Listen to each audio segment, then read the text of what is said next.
વોલેન્ટિયરને કીધું કે આને અંદર લઈ આવે. અંદર લાઈને મેં તમે હસતા નથી યાર. મને કે તને કહેવાનું રહી ગયું, મને સંભળાતું જ નથી. ચિત્રકલાના શિક્ષકે એકવાર અમને પ્રશ્ન પૂછ્યો કે તમને કઈ કલા ગમે? છેલ્લી બેન્ચમાંથી એક વિદ્યાર્થી ઊભો થયો, શરમાણો પણ બોલ્યો. એ કે સાહેબ, ત્રીજી બેન્ચમાં બેઠેલી ચંદ્રકલા.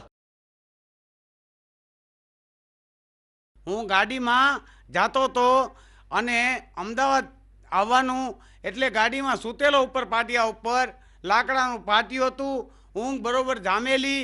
એ વખતે એક જણો પાટિયું ખખડાવીને મને કે સોને કા હે? મેં કીધું નહીં, લકડે કા હે.